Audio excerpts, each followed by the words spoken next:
welcome to our webinar on our water issue as part of 2025 AquaHacking for the Prairies. We're here to talk to you today about small-scale and community decision-making tools for extreme water events. My name is Colleen Holloway, and I'm coming to you today from Treaty 1 territory here in Winnipeg, Manitoba. And I brought with me one of my colleagues, Jonathan Ford. We both work at KPMG. I am a senior manager in their global infrastructure advisory. And Jonathan, why don't you give a hello? Hey everyone, I'm Jonathan Ford, also Senior Manager with KPMG. Fantastic.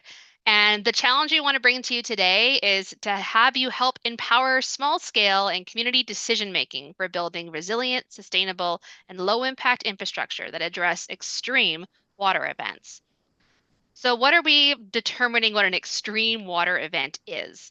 Well, there's two streams. And yes, I did mean to make that water related pun.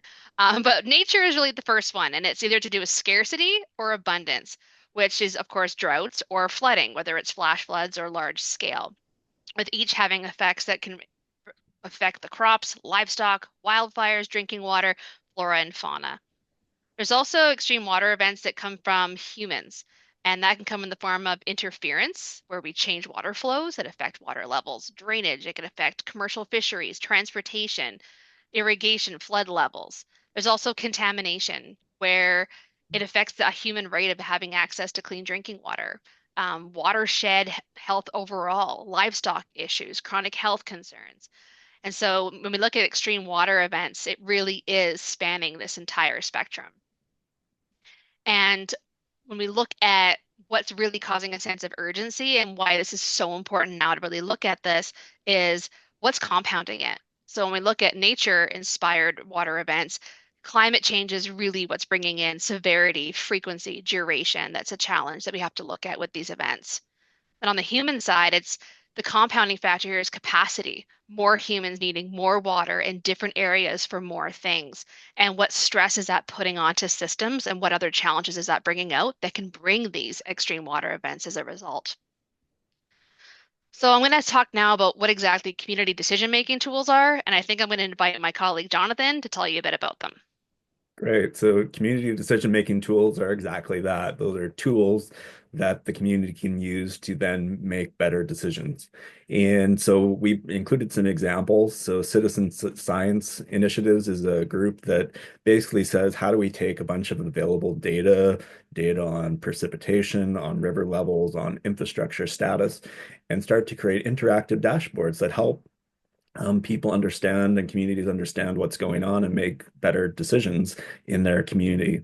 Another example that we have is community resilience building framework. So this is building a framework to start to take a look at the social, economic, and infrastructural factors that, deal with water-related risks and starting to support that in terms of insurance companies to help support decision making that might need to occur relating to those risks that they're experiencing.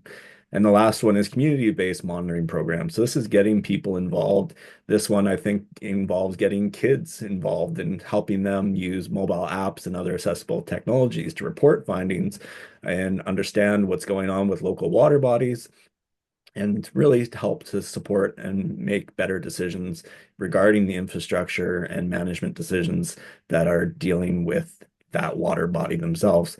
So these are just a few different examples that we're dealing with.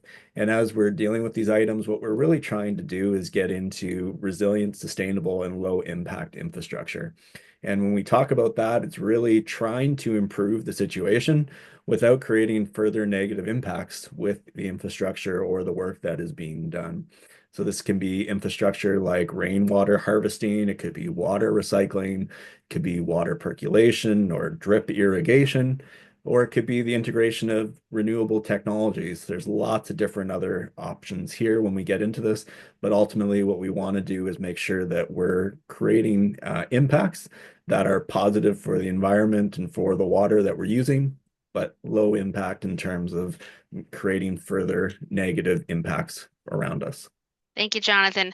I think when we're on our phones and different devices and you're looking at the news and headlines, and these are just a few samples we have right now of just things that are out there. We know that these issues are are frequent. They span across the prairies, they span across the world, and there really is a call for some localized and inclusive solutions to deal with the issues. And it's we're getting these ideas and innovative thoughts of what do we do about this? How do we move forward to deal with these issues that could be sudden, but they're also life changing and require big picture thinking and collaborative thinking as we work through it.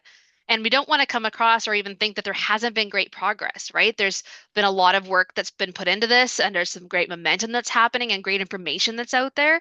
But we know that there's still lots to figure out, which is why this is a water issue we want to bring forward.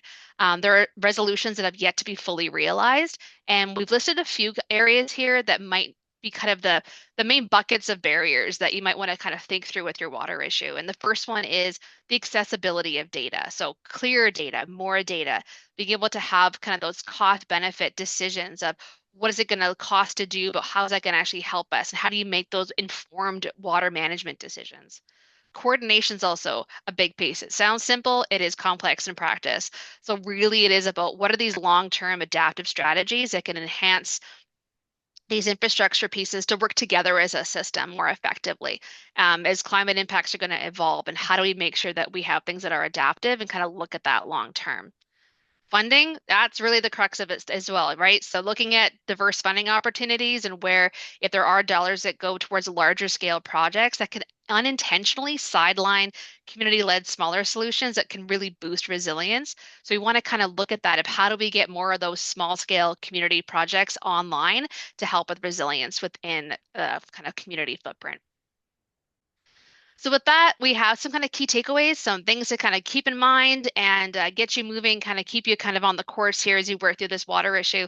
And the first one really is about ensuring inclusivity in decision making. So we really encourage you to involve diverse community interest and rights holders in your planning and decision making processes to ensure that your solutions are reflective of the needs and knowledge of all residents, which moves us into collaboration. And there really is an opportunity for a lot of cross-sector collaboration between governments, non-government organizations, interests, and rights holders that are working together to amplify the impact of shared resources and knowledge. And the third takeaway here is really empowerment through information. So decision-making tools are encouraged to rely on accessible data that really does enable that cost-benefit analysis. So our call to action to you is this, AquaHacking Prairies, this issue particularly fosters a strong spirit of innovation. And this really puts you at this intersection of studying challenges and taking action on solving problems. And decision-making tools powered by data is that tipping point to springboard our collective responsibility, putting it into action. So we highly encourage you to consider this water issue as you move forward. We thank you for your time, and we look forward to getting you some inspiration right here with references and links of data you can get. We have examples of some citizen science initiatives that are happening from around the world, a great resource on drinking water and partnerships with Indigenous communities. That's action that's taking place. And of course, there's some information already on freshwater data collection, what you can get out there, what's available, what's in progress. So we hope this inspires you and equips you to get you up and on your way. And we look forward to supporting you throughout this process and looking forward to seeing who makes it through to the semifinal. Thank you so much for your time.